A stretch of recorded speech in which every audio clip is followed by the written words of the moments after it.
আবু বকর সিদ্দিক রাদিয়াল্লাহু তাআলা আনহু তখন তিনি আমিরুল মুমিনিন খলিফাতুল মুসলিমিন। 3 দিন ধরে উপাস, 3 দিন ধরে কোনো খাবার খায় না, ঘরের মধ্যে কোনো খাবার নাই। অথচ আমিরুল মুমিনিন খলিফাতুল মুসলিমিন বাদশাহ, তার ঘরে খাবার নাই। আর আমাদের দেশের বাদশার পিয়নের ঘরে খাবারের অভাব নাই, ঠিক কিনা বলেন? আমিরুল মুমিনিন আবু বকর সিদ্দিক রাদিয়াল্লাহু তাআলা আনহু 3 দিন ধরে উপাস অনাহার, কোনো খাবার খায় না, পেটে প্রচণ্ড ক্ষুধা। আবু বকর সিদ্দিকের গোলামের ঘরের মধ্যে কিছু খাবার ছিল, হাদিয়ার কিছু খাবার আবু বকর সিদ্দিকের জন্য। তার গোলাম কিছু খাবার আবু বকর সিদ্দিকের কাছে এনে দিল। এনে দেওয়ার পর 3 দিনের ক্ষুধার্ত মানুষের কাছে যদি খাবার নিয়ে আসে তার কোনো হুঁশ থাকবে? কথা কয় না, আর একটু জোরে কন। আবু বকর সিদ্দিক রাদিয়াল্লাহু তাআলা আনহুর কাছে যখন তার গোলাম কিছু খাবার, রুটি গোশত আনা হলো, আবু বকর সিদ্দিক রাদিয়াল্লাহু তাআলা আনহু 3 দিনের ক্ষুধার্ত, ওই খাবারটা না দেখেই একটুখানি কোণা থেকে ছিঁড়ে একটু রুটি খেয়ে ফেললো। খাওয়ার পরে এবার জিজ্ঞেস করতেছে, এই খাবার তুমি কোথায় পেলে? এবার তার গোলাম বলে, ও আমিরুল মুমিনিন খলিফাতুল মুসলিমিন, এই খাবার আমাকে একজন হাদিয়া দিয়েছে। কখন তোমাকে হাদিয়া দিল আর কেন তোমাকে হাদিয়া দিয়েছে? এবার বলে, আমি একবার একজনকে জারফুক করেছিলাম, জারফুক করার পরে সে সুস্থ হয়েছে, সুস্থ হওয়ার পরে সে আমাকে কিছু হাদিয়া দিয়েছিল, এই গোশতগুলো। আমিরুল মুমিনিন ডেকে বলে, ও খাদেম শোনো, তুমি যখন জারফুক করেছিলে তখন কি তুমি কাফের ছিলে নাকি মুসলমান ছিলে? এবার ওই খাদেম ডেকে বলে, গোলাম ডেকে বলে, ও আমিরুল মুমিনিন খলিফাতুল মুসলিমিন, আমি যখন জারফুক করেছিলাম তখন আমি কাফের ছিলাম, মুসলমান ছিলাম না। আবু বকর সিদ্দিক ডেকে বলে, তাহলে তো তুমি কাফের ছিলে, আর কাফের অবস্থায় তুমি লাত উজ্জার নাম নিয়ে তারে তুমি জারফুক করেছিলে, আর সেই কারণে সে অসুস্থ থেকে সুস্থ হয়েছে আর তোমাকে হাদিয়া দিয়েছে। সুতরাং লাত উজ্জার নামে তুমি হাদিয়া পেয়েছো, সেটা খাওয়া আমার জন্য হারাম, হালাল নয়। এই কথা বলে আবু বকর সিদ্দিক রাদিয়াল্লাহু তাআলা আনহু উঙ্গুলি মুখের ভিতরে ঢুকায়া বমি করার জন্য যখন চেষ্টা করতে লাগলেন, 3 দিনের ক্ষুধার্ত, পেটের মধ্যে কোনো খাবার নাই, এক টুকরা রুটি পেটের ভিতরে গেল, উঙ্গুলি দিয়ে বমি হয় না। এবার পেট ভরে পানি পান করলো, এরপরে উঙ্গুলি ঢুকাইল। উসমান রাদিয়াল্লাহু তাআলা আনহু এসে জিজ্ঞাসা করেন, ইয়া আমিরাল মুমিনিন খলিফাতুল মুসলিমিন, ও আবু বকর সিদ্দিক, আপনি কেন উঙ্গুলি ঢুকায়া এরকম করতেছেন? আবু বকর সিদ্দিক বলে, ও উসমান, আমার অজান্তে আমি সন্দেহমূলক লাত উজ্জার নামে যেই হাদিয়া এসেছে সেটা আমি না জেনে আমার ভেতরে দিয়ে দিয়েছি। এটা নিয়ে যদি আমি এই মুহূর্তে পৃথিবী থেকে বিদায় হয়ে যাই, আর কিয়ামতের দিন আল্লাহ রব্বুল আলামিন যদি আমাকে জিজ্ঞেস করে বলে, আবু বকর, তোমার ভিতরে হারাম খাবার কেন? তোমার পেটের ভিতরে হারাম খাবারের রুটির টুকরা কেন? আমি সেই দিন আল্লাহর দরবারে কি জবাব দিব? এই জন্য আমি উঙ্গুলি ঢুকায়া ভিতরের খাবারটা বের করতে চাচ্ছি। আবার আবু বকর সিদ্দিক রাদিয়াল্লাহু তাআলা আনহু উঙ্গুলি ঢুকায়া ভিতরে যখন উঙ্গুলি ঢুকায়া বারবার যখন চেষ্টা চালিয়ে যাচ্ছে, এরপরে বমি আসলো, ভিতর থেকে রুটির টুকরাও বের হয়ে আসার পরে আবু বকর সিদ্দিক তখন বলল, আলহামদুলিল্লাহ। কেমন ছিল তাকওয়া হযরত আমিরুল মুমিনিন খলিফাতুল মুসলিমিন ওমর ইবনুল খাত্তাব রাদিয়াল্লাহু তাআলা আনহু, যিনি 31 লক্ষ বর্গ মাইলের তিনি প্রেসিডেন্ট ছিলেন, যার আঙ্গুলের ইশারায় তামাম পৃথিবী পরিচালনা হতো। তিনার ঘরেও খাবার নাই, কয়েকদিন উপাস পিপাসা, পানিও নাই, খাবারও নাই, কোনো কিছু নাই, পেটে প্রচণ্ড ক্ষুধার্ত, আবার পিপাসা। এবার ওমর ডেকে বলে, তোমাদের কাছে যদি কিছু থাকে আমাকে দাও, আমি পান করব। এমন একজন খাদেম, হাতের মধ্যে এক রাখাল এক পেয়ালা দুধ গরম করে এনে ওমর ইবনুল খাত্তাবের সামনে নিয়ে আসলো।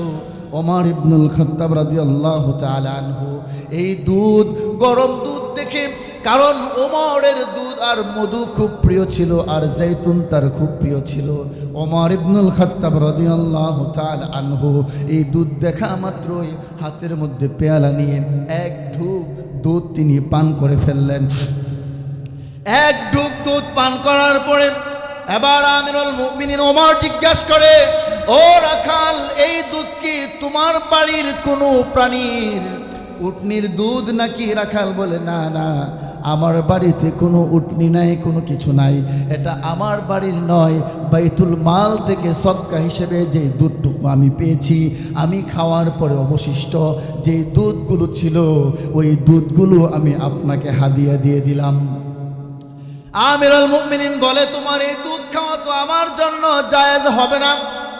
এবার ওই রাখাল ডেকে বলে, ইয়া আমিরুল মুমিনিন, ও খলিফাতুল মুসলিমিন, এই দুধ আপনার জন্য শুনেন, আমার জন্য হলো সদকা, আপনার জন্য হলো হাদিয়া, সুতরাং আপনি হাদিয়া হিসেবে গ্রহণ করুন। এবার উমর ইবনুল খাত্তাব ডেকে বলে, ও রাখাল শোনো, তোমার জন্য সদকা, আমার জন্য হাদিয়া, কথা ঠিক আছে, কিন্তু বাইতুল মাল তো আমার দায়িত্বে, বাইতুল মালের চাবি তো আমার দায়িত্বে আছে। কাল কিয়ামতের কঠিন ময়দানে আল্লাহ রাব্বুল আলামিন যখন আমাকে বিচারের জন্য কাঠগড়ায় দাঁড় করাবে, আমাকে যখন আল্লাহ ডেকে বলবেন, ও উমর, তোমার ক্ষমতায় থাকাকালীন তোমার হাতে বাইতুল মালের দুধটা যখন ঘুরায়া তোমার কাছে আসছে আর তুমি পান করলে, তোমার পেটের ভিতরে বাইতুল মালের দুধ কেন? আমি উমর ওই দিন কি জবাব দেব? এই জন্যে উমর ইবনুল খাত্তাব পেট ভরে পানি পান করলেন। হাদিসের মধ্যে এসেছেন তিনি গলা পর্যন্ত পানি পান করলেন। ইতিহাস এটাই প্রমাণ করে, গলা পর্যন্ত পানি পান করে যতক্ষণ পর্যন্ত পেট খালি না হয়েছে ততক্ষণ পর্যন্ত ওমর ইবনুল খাত্তাব অনর্গলভাবে বমি করতে চলেছে। কেমন ছিল ওমর ইবনুল খাত্তাবের জিন্দেগি? আল্লাহু তাআলা আনহু সামান্য একটু বাইতুল মালের দুধ না জেনে পান করার কারণে উঙ্গুলি ঢুকায়া সমস্ত দুধ পেটের ভিতর থেকে বের করে ফেললেন। ওমর ইবনুল খাত্তাব এতটুকু জানেন, কিয়ামতের দিন আমি কি জবাব দিব মহান রবের কাছে, এই জন্যে দুধগুলো সব বের করে নিলেন। কিন্তু আজ দুঃখের বিষয়, আমাদের দেশের রিজার্ভ ফান্ড খালি হয়ে যায়, ঠিক কিনা বলেন? আমাদের দেশের টাকার কোনো হিসাব পাওয়া যায় না। যদি একটু নেতা হতে পারে, যদি একটু দায়িত্ব পেতে পারে, যদি একটু ক্ষমতা তাদের হাতে চলে আসে, জনগণের সম্পদ লুটে পুটে খাওয়ার চিন্তা, ঠিক কিনা বলেন? আর একটু জোরে বলেন। আল্লাহ রাব্বুল আলামিন বলেন, ওয়া আম্মা মান খাফা মাকামা রাব্বিহি ওয়া নাহান নাফসা আনিল হাওয়া ফাইন্নাল জান্নাতা হিয়াল মাওয়া। তোমাদের ইচ্ছাকে যদি বিসর্জন দিতে পারো একমাত্র আমি আল্লাহর ভয়ে, তোমাদের ভিতরে যদি আল্লাহর ভয় থাকে, তোমাদের ভিতরে যদি তাকওয়া আল্লাহ থাকে, যদি একমাত্র আমার ভয় যদি তোমাদের কাছে থাকে, আর যদি মনে করো পৃথিবীর কেউ দেখবে না কিন্তু আমার আল্লাহ দেখবে, যদি আমি আল্লাহ দেখব, কাছে এসেছে এই আমানতের খেয়ানত যদি আমি করি, কিয়ামতের দিন আল্লাহর সামনে দাঁড়ায় আমার জবাব দিতে হবে। আমি যদি অমুক জায়গার টাকা, জনগণের সম্পদ, 10 জনের সম্পদ যদি আমি নষ্ট করে ফেলি, আমি নিজে জনগণের সম্পদ যদি নিজের সম্পদ বানায় ফেলি, নিজের সম্পদ মনে করে খেয়ে ফেলি, কিয়ামতের দিন আল্লাহর সামনে দাঁড়াইয়া আমার জবাব দিতে হবে, ঠিক কিনা বলেন? আরেকটু জোরে বলেন, ঠিক কিনা? আল্লাহ বলেন, ইন্নাস সামআ ওয়াল বাসার ওয়াল ফুআদ কুল্লু উলাইকা কানা আনহু মাসউলা। কিয়ামতের দিন তোমরা প্রত্যেকটি জিনিস সম্পর্কে আমি আল্লাহর কাছে জিজ্ঞাসিত হতে হবে। আল্লাহর সামনে সবগুলোর জন্য আল্লাহর কাছে আমাদের জিজ্ঞাসিত হতে হবে, আল্লাহর আদালতে দাঁড়ায়া আমাদের জবাব দিতে হবে, ঠিক কিনা বলেন? আরেকটু জোরে বলেন, ঠিক কিনা? জবাব দিতে হবে কি হবে না? কথা কয় না, হবে কি হবে না? আরেকজন খলিফা ছিল উমর ইবনে আব্দুল আজিজ রহমাতুল্লাহি আলাইহি। তিনি ছিলেন একজন তাবি, ইসলামের পঞ্চম খলিফা। তাকে অনেকেই বলেন তিনি হলে ওমরে সানি। একজন হলো ওমর ইবনুল খাত্তাব সাহাবী, আরেকজন ছিল ইসলামের শাসক পঞ্চম খলিফা উমর ইবনে আব্দুল আজিজ রহমাতুল্লাহি আলাইহি। উমর ইবনে আব্দুল আজিজ যখন শাসক, তিনি তার পক্ষ থেকে উর্দুন শহরে একজন গভর্নর দিয়ে পাঠাইলেন। উর্দুন শহরে যখন গভর্নর গেল, গভর্নর মাসের বেতন পাওয়ার পরে এবার গভর্নর মনে মনে ভাবল, যেহেতু প্রথম বেতন পাইলাম, বেতনের টাকা দিয়ে কিছু উর্দুনের শহরের মধ্যে সবচেয়ে দামি দামি খেজুর আছে। এবার ওই গভর্নর 2 পুটলা খেজুর, 2 বাক্স খেজুর তিনার বেতনের টাকা দিয়ে কিনলেন। কেনার পরে চিন্তা করলো, খেজুর তো কিনলাম, পাঠাবো কি করে? এবার ওই উমর ইবনে আব্দুল আজিজের সেখান থেকে যেই ডাক পিয়নের গাড়ি উর্দুন শহরে এসেছিল, ওই গাড়িটা আবার সেই বাদশার দরবারে যাবে। এবার ওই গভর্নর মনে মনে ভাবল, যেহেতু ডাক পিয়নের গাড়ি সেটা খালি আবার ফেরত যাবে, তাহলে আমি তো গভর্নর 2 প্যাকেট খেজুর আমি গাড়িতে দিয়ে দেই, গাড়ি বাদশার দরবারে যাবে, বাদশাকে হাদিয়া দিয়ে দিবে। এবার গাড়িতে দেওয়ার পরে ওই গাড়ি যখন বাদশার দরবারে গেল, বাদশার কাছে গিয়ে গাড়ির ড্রাইভার ওই খেজুরের 2টা বাক্স বাদশার কাছে নিয়ে হাজির করে বললেন, ইয়া আমিরুল মুমিনিন খলিফাতুল মুসলিমিন ওমর ইবনে আব্দুল আজিজ, ওই উর্দুনের গভর্নর আপনাকে 2 প্যাকেট খেজুর হাদিয়া দিয়েছেন, হাদিয়া দেওয়া সুন্নত, আপনি নিয়ে নেন, গ্রহণ করেন। ওমর ইবনে আব্দুল আজিজ বলেন, হাদিয়া নেওয়া সুন্নত মেনে নিলাম, কিন্তু ওই 2 প্যাকেট খেজুর সেই উর্দুন থেকে সে কিভাবে পাঠালো চিন্তার বিষয়। তখন ড্রাইভার বলে, আমার গাড়ি গিয়েছিল, আমার গাড়িতে করে সেখানে পাঠায়া দিয়েছে।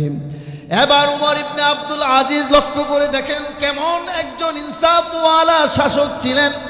উমর ইবনে আব্দুল আজিজ এমন একজন নিষ্ঠাবান, এমন একজন শাসক তিনি ছিলেন, তিনার ইনসাফ শুধু জমিনের মানুষের উপরে পড়ে নাই, তিনার ইনসাফ জমিনের প্রত্যেকটা প্রাণীর উপরেও পড়েছিল। আল্লাহু আকবার, আরো জোরে বলেন আল্লাহু আকবার। উমর ইবনে আব্দুল আজিজ যখন শাসক, বাঘ আর ছাগল একসাথে পুকুরে নেমে পানি পান করেছে, কিন্তু বাঘ ছাগলের দিকে হাত বাড়ায় নাই, রক্ত পান করে নাই। যদি বাঘ ছাগলের দিকেও তাকায় নাই, কারণ সেটা হলো উমর ইবনে আব্দুল আজিজের শাসক। আল্লাহু আকবার। কেমন শাসক ছিল উমর ইবনে আব্দুল আজিজ? শাসক যদি ইনসাফওয়ালা হয়, শাসক গোষ্ঠী যদি ইনসাফওয়ালা হয়, জমিনের যতগুলো জনগণ আছে, জমিনের মানুষগুলো ইনসাফওয়ালা হয়ে যায়। শাসক গোষ্ঠী যদি চোর হয়, জমিনের মানুষগুলো চোর হয়ে যায়। শাসক গোষ্ঠী যদি ডাকাত হয়, জমিনের মানুষগুলো ডাকাত হয়ে যায়। শাসক গোষ্ঠী যদি খুনি হয়, জমিনের মধ্যে খুন বেশি হয়। ঠিক কিনা বলেন? আরেকটু জোরে বলেন, ঠিক কিনা? শাসক গোষ্ঠী যদি চোর হয়, জমিনের মধ্যে চুরি বেশি হয়। শাসক গোষ্ঠী যদি ডাকাত হয়, জমিনের মধ্যে ডাকাতি বেশি হয়। শাসক গোষ্ঠী যদি খুনি হয়, জমিনের মধ্যে খুন বেশি হয়। শাসক গোষ্ঠী যদি আবেদ হয়, ইনসাফওয়ালা হয়, আল্লাহর ইবাদতকারী হয়, তাহলে জমিনের সমস্ত মানুষগুলো আবেদ হয়ে যায়। আল্লাহু আকবার। ঠিক কিনা বলেন? তাহলে শাসক যারা থাকবেন, তারা যদি ন্যায় নিষ্ঠাবান ইনসাফওয়ালা হয়, তাহলে জমিনের সমস্ত জনগণ ইনসাফওয়ালা হয়ে যাবে। ঠিক তেমনি ভাবে যারা যদি ইনসাফওয়ালা না হয়, যদি খুনি হয়, টেন্ডারবাজি হয়, চাঁদাবাজি হয়, লুটপাটবাজি হয়, চোর হয়, ডাকাত হয়, আল্লাহর কসম জমিন থেকে জনগণের হাত থেকে মাল সম্পদ সেটা রক্ষা করা সম্পদ ঠিক হবে না। ঠিক কিনা বলেন? এটা সম্ভব হবে? আর একটু জোরে বলেন। জনগণ করবেই, খুন করবেই, জনগণ লুটপাট করবেই, চুরি করবেই, ডাকাতি করবেই। এর কারণ হলো শাসক গোষ্ঠী ঠিক নাই। ঠিক কিনা বলেন? এবার উমর ইবনে আব্দুল আজিজ রাহমাতুল্লাহি আলাইহি বলেন, আচ্ছা বলো এই গাড়িটা কার? এই গাড়ি কার টাকা কেনা? ড্রাইভার বলে এই গাড়ি হলো সরকারের টাকার কেনা। তুমি কার থেকে বেতন নাও? সরকার থেকে বেতন নেই। তাহলে তুমি সরকারের বেতনভুক্ত, তুমি একজন গোলাম। আর তুমি তোমার যে গাড়ি সেটাও সরকারের। আর সরকার চলে কার মাধ্যমে? কথা বলে না। সরকার চলে কার মাধ্যমে? সরকার চলে জনগণের মাধ্যমে। এবার উমর ইবনে আব্দুল আজিজ বলে এই গাড়িটা হলো সরকারি, তুমিও সরকার থেকে বেতন নাও। ওই গভর্নর যে খেজুর পাঠালো এই গাড়ি দিয়ে, এই গাড়ির তো একটা বিল আছে কি আছে না? আর একটু জোরে কন। তোমাকেও কর্মচারী সরকার বেতন দিয়ে, তোমারও একটা বিল আছে। না না, এই খেজুর আমার জন্য খাওয়া হালাল হবে না। যাও যাও এই খেজুরগুলো বাজারে নিয়ে যাও, বাজারে নিয়ে বিক্রি করে যে টাকাগুলো আসবে এই টাকাগুলো বাইতুল মালে জমা করে দাও। এবার ওই ড্রাইভার 2 প্যাকেট খেজুর গাড়িতে করে নিয়ে আবার বাজারে রওনা হলেন। যাওয়ার পথে উমর ইবনে আব্দুল আজিজের বাতিজার সঙ্গে দেখা। বাতিজা বলে খেজুর নিয়ে কই যাও? উমর ইবনে আব্দুল আজিজ আদেশ দিয়েছেন খেজুর বাজারে বিক্রি করে এই দিনারগুলো বাইতুল মালে জমা দিতে হবে। এবার বাতিজা ডেকে বলেন যাও যাও ওই খেজুরগুলো বাজারে নিয়ে যাও, কিন্তু বিক্রি করতে পারবা না। ওই বাজারে নিয়ে দাম তুলে আমার কাছে বিক্রি করবা। বাজারে যত দাম আসবে তার থেকে 2 টাকা আমি বেশি দেব। বাজারে নিয়ে গেল। বাজারে দাম আসলো প্যাকেট 13 দিরহাম করে। 13 দিরহাম করে দাম আসলো বাজারে। এবার সে বাজার থেকে এনে উমর ইবনে আব্দুল আজিজের বাতিজার কাছে নিয়ে আসলো। বাতিজার কাছে এসে বলে এই নেন বাজারে দাম আসলো 13 টাকা করে। এবার বাতিজা দাম দিল 14 দুগুণে 28 টাকা। 28 টাকা দিয়ে বলল যাও এই টাকা এবার বাইতুল মালে জমা দিয়ে দাও। এবার এই খেজুরের মালিক আমি, খেজুরের মালিক আমি। 2 প্যাকেট খেজুর থেকে 1 প্যাকেট খেজুর আমি নিলাম, আর 1 প্যাকেট খেজুর আমার পক্ষ থেকে বাদশাকে হাদিয়া দিলাম। এবার ওই ড্রাইভার সরকারি কর্মচারী ওই 2 প্যাকেটের 1 প্যাকেট খেজুর তার বাতিজাকে দিয়ে 1 প্যাকেট খেজুর বাদশার কাছে গিয়ে বলেন বাদশা এই খেজুর একজন আমার কাছ থেকে ক্রয় করেছে, টাকাটা বাইতুল মালে জমা দিয়েছি। আর 1 প্যাকেট খেজুর সে নিজে রেখেছে, আর 1 প্যাকেট খেজুর তার পক্ষ থেকে আপনাকে হাদিয়া দিয়েছে। এবার বাদশা ডেকে বলে এই মুহূর্তে এই খেজুর আমার জন্য 100% হালাল হয়েছে। আর একটু জোরে বলেন আল্লাহু আকবার। কেমন ইনসাফ! তাদের দোয়া কবুল হবে না, তে আমাদের দোয়া কি কবুল হবে? আর একটু জোরে কন, আরো জোরে বলেন। এই জন্য আল্লাহ রাব্বুল আলামিন বলেন ওয়া আম্মা মান খাফা মাকামা রাব্বিহি ওয়া নাহান নাফসা আনিল হাওয়া। যদি আল্লাহর ভয়ে, আমি আল্লাহর ভয়ে যদি তোমার নফস, তোমার ইচ্ছা প্রবৃত্তিকে যদি তুমি দমন করতে পারো, তোমার ইচ্ছাকে যদি বিসর্জন দিতে পারো, তোমার ইচ্ছাকে বাদ দিয়ে যদি আমি আল্লাহর ইচ্ছায় চলতে পারো, ফা ইন্নাল জান্নাতা হিয়াল মাওয়া, আমি আল্লাহ তোমাদেরকে জান্নাত দান করব। আর দুনিয়ার জমিনে তোমরা যে দোয়া করবে আমি আল্লাহ সেই দোয়াই তোমাদের জন্য কবুল করে নেব। ঠিক কিনা বলেন? যেমন অনেকেই বলে যে হুজুর দোয়া করেন, হ্যাঁ দোয়া করার পরে দোয়া তো কাজ হয় না, ব্যাপার কি? এমনকি হুজুরের দোষ। আর যে দোয়া চাইছে ঠিক মতো নামাজই পড়ে না। কথা কয় না, ঠিক কিনা বলেন? দোয়া চেয়েছে কিন্তু নামাজই পড়ে না, এর দোয়া কবুল হবে কিভাবে? তো সারাদিন যদি গইরায়ও কাদা হয় তবু তো এর জন্য দোয়া আল্লাহর দরবারে কবুল হবে না, কেন? তো নামাজই পড়ে না। মা কথা কয় না, ঠিক কিনা? দোয়া হুজুর দোয়া কইরেন, খুব অভাবে আছি, খুব সমস্যা। দোয়া করার পরে দোয়া তো কাজ হয় না, তো দোয়া তো করলাম, দোয়া তো কাজ হয় না, কি ব্যাপার? তখন খোঁজ করে দেখা যায় তিনি তো হারামের সাথে লিপ্ত আছে। মা কথা হয় না, ঠিক কিনা? তাহলে দোয়া যদি কবুল করাতে হয়, দোয়া যদি আল্লাহর দরবারে কবুল করাতে হয়, হারাম খাবার ছেড়ে দিতে হবে। হারাম খাওয়া যাবে না, সুদ খাওয়া যাবে না, ঘুষ খাওয়া যাবে না, অন্যায় করা যাবে না, অন্যের জমি দখল করে নিজের জমি বানানো যাবে না, ঠিক কিনা বলেন? আর একটু জোরে বলেন। অন্যের জায়গা জুলুম করে নেওয়া যাবে না, আরেকজনের জমি টাকা খেয়ে আরেকজনের অসহায় মানুষকে হারাইয়া, আরেকজন অসহায় মানুষকে হারাইয়া প্রভাবশালীকে জিতানো যাবে না, ঠিক কিনা বলেন? আরেকটু জোরে বলেন, ঠিক কিনা?